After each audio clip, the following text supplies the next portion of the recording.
चलिए आई रघु सब के बीच में एगो छोट बेटा छोट भतीजा गुड्डू समरिया एक सिंदरैनी गावे के प्रयास करता। अगर हमरा से कोनो भूल त्रुटि हो जाई तो रघु सब एगो आगन के फूल समझ के माफ करे के होई। माफे भाई कैसी के नया नया प्रयास बा हलही बा।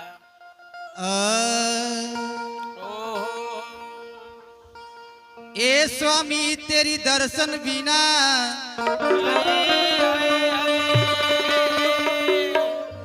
सुखी सुखी जात शरीर नैने अभागा अब ना माने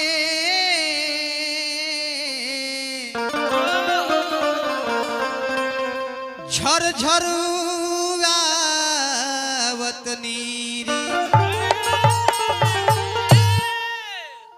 बड़ी सुंदर भाव लागल।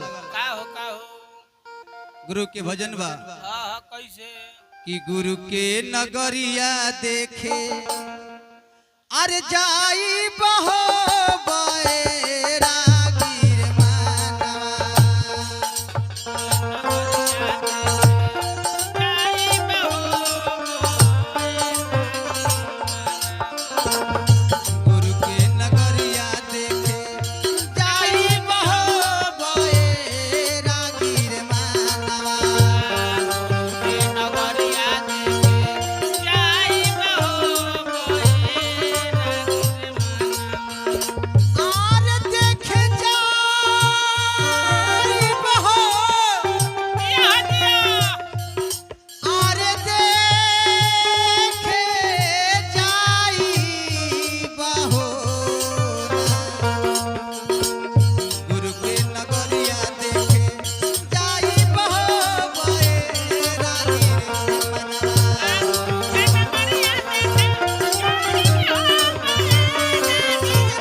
आगे भाव कैसे बा बबुआ कैसे हो ए गुरु के नगरी में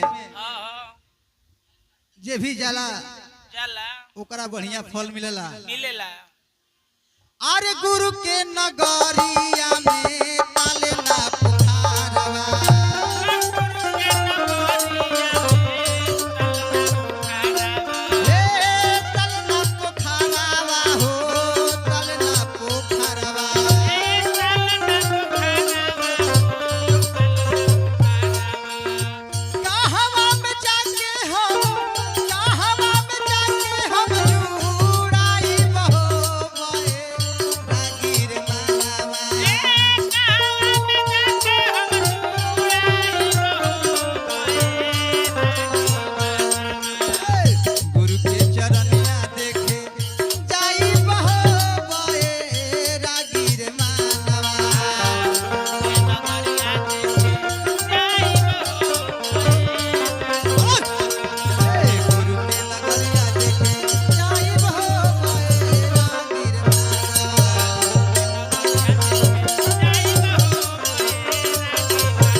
दूसरा कड़ी में क्या भाव लगल बबुआ का हो अरे गुरु के नगरिया में